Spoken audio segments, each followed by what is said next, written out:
ଥରେ ସ୍ୱର୍ଗଲୋକରେ କର୍ମ, ଭାଗ୍ୟ ଏବଂ ବୁଦ୍ଧି ତିନି ଜଣ ଏକା ସାଙ୍ଗରେ ଦେଖା ହୋଇଗଲେ।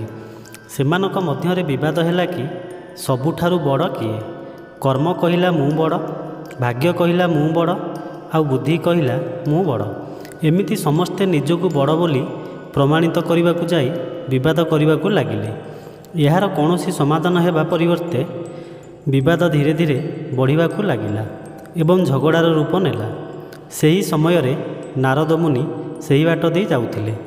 ସେ ଦେଖିଲେ ସେହି ତିନି ଜଣ ଖୁବ୍ ଜୋରରେ ଝଗଡ଼ା ଲାଗିଛନ୍ତି।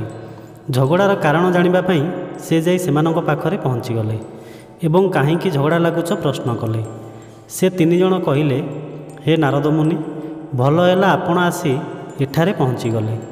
ଏବେ ଆପଣ ନିର୍ଣ୍ଣୟ କରନ୍ତୁ ଆମ ଭିତରୁ ବଡ଼ କିଏ, କର୍ମ, ଭାଗ୍ୟ ନା ବୁଦ୍ଧି। ଏହା ଶୁଣି ନାରଦ ମୁନି କହିଲେ, ଏହି ପ୍ରଶ୍ନର ଉତ୍ତର ଦେବା ମୋ ପକ୍ଷେ ମଧ୍ୟ କଠିନ। ଏଥିପାଇଁ ଆମେ ଏକ ପରୀକ୍ଷା କରିବା। ବର୍ତ୍ତମାନ ଆମେ ପୃଥିବୀ ଲୋକକୁ ଯିବା। ସେଠାରେ ଆପଣଙ୍କ ମଧ୍ୟରୁ ପ୍ରତ୍ୟେକ ଜଣେ ଜଣେ ବ୍ୟକ୍ତିଙ୍କ ଘରକୁ ଯିବେ ଏବଂ ସେମାନଙ୍କ ପାଖେ ବାସ କରିବେ। ସେହି ବ୍ୟକ୍ତିମାନଙ୍କ ମଧ୍ୟରୁ ଯେଉଁ ବ୍ୟକ୍ତିର ସବୁ କ୍ଷେତ୍ରରେ ଉନ୍ନତି ଘଟିବ, ତାଙ୍କ ପାଖରେ ଯିଏ ବାସ କରୁଥିବେ ସେ ହିଁ ସବୁଠାରୁ ବଡ଼ ବୋଲି ପ୍ରମାଣିତ ହୋଇଯିବ। ତାପରେ ସାଥୀ ହୋଇ କର୍ମ, ଭାଗ୍ୟ ଓ ବୁଦ୍ଧି ପୃଥିବୀ ଲୋକକୁ ଗଲେ। ସେଠି ସେମାନେ ଜଣେ ଗରିବ କାଠୁରିଆକୁ ଦେଖିଲେ। ସେମାନେ ସ୍ଥିର କଲେ ଯେ ସେହି କାଠୁରିଆର ଘରେ ପ୍ରତ୍ୟେକ ଜଣଙ୍କ ପରେ ଜଣେ ସପ୍ତାହେ ଲେଖାଏଁ ରହିବେ। ଯାହାର ରହିବା ସମୟରେ କାଠୁରିଆଟି ସବୁଠାରୁ ବେଶୀ ଉନ୍ନତି କରିବ, ସେ ହିଁ ସବୁଠାରୁ ମହାନ ବୋଲି ସମସ୍ତେ ସ୍ୱୀକାର କରିବେ। ଏହାପରେ କର୍ମ ପ୍ରଥମେ କାଠୁରିଆ ସହିତ ଗଲେ। କର୍ମ ଆସିବାରୁ କାଠୁରିଆର ଶକ୍ତି ବଢ଼ି ଯାଇଥିଲା। କାଠୁରିଆଟି ସବୁଦିନ ଯେତିକି କାଠ କାଟୁଥିଲା ତାର 2 ଗୁଣ କାଠ କାଟିବାକୁ ଲାଗିଲା। ଏତେ କାଠ କାଟିଥିବାର ଦେଖି ସେ ଖୁବ୍ ଖୁସି ହୋଇଗଲା। ସବୁ କାଠ ବଜାରରେ ବିକ୍ରି କରି ଖୁବ୍ ଭଲ ପଇସା କମେଇବ ବୋଲି ଭାବିଲା। କିନ୍ତୁ ସେ ଏତେ ଗୁଡ଼ିଏ କାଠ ଉଠେଇ ବଜାରକୁ ନେଇ ପାରୁନଥାଏ। ସେ ପ୍ରତ୍ୟେକ ଦିନ ସେତିକି କାଠ କାଟେ ଯେତିକି ତା ହାତରେ ଧରିଥାଏ। ସେ ସେତିକି କାଠ ନେଇ ବଜାରକୁ ବିକ୍ରି କରିବାକୁ ଯାଏ ଏବଂ ଆଗରୁ ଯେତିକି ଟଙ୍କା ମିଳୁଥିଲା ସେତିକି ଟଙ୍କା ହିଁ ମିଳେ। ଏପରି ଭାବରେ 1 ସପ୍ତାହ ବିତିଗଲା।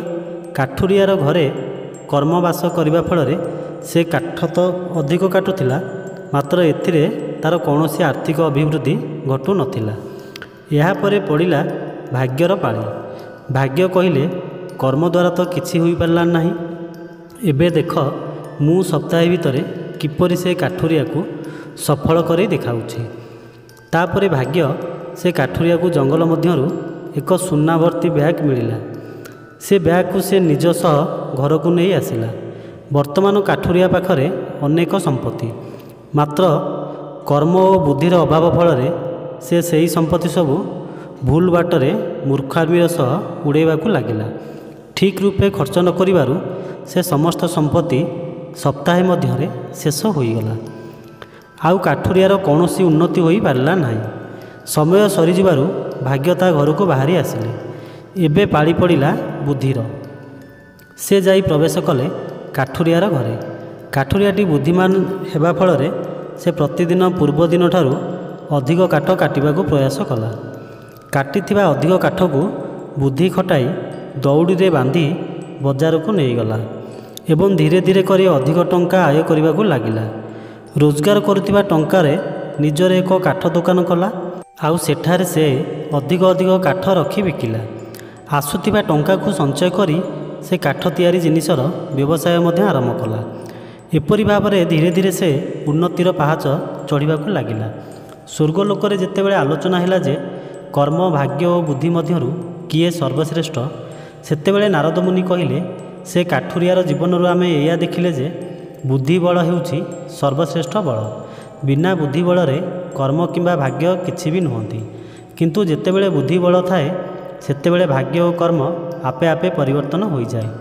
ଏଥିରୁ ଆମେ ଜାଣିଲେ ଯେ ବ୍ୟକ୍ତି ସଫଳ ହେବା ନିମନ୍ତେ କର୍ମ, ଭାଗ୍ୟ ଓ ବୁଦ୍ଧି ସମସ୍ତେ ରହିବା ଦରକାର, ମାତ୍ର ସବୁଠାରୁ ଶ୍ରେଷ୍ଠ ହେଉଛି ବୁଦ୍ଧି ବଳ। ତ ଦର୍ଶକ ବନ୍ଧୁ, ଭିଡ଼ିଓଟି କେମିତି ଲାଗିଲା କମେଣ୍ଟ ବକ୍ସରେ ଉତ୍ତର ଦିଅନ୍ତୁ।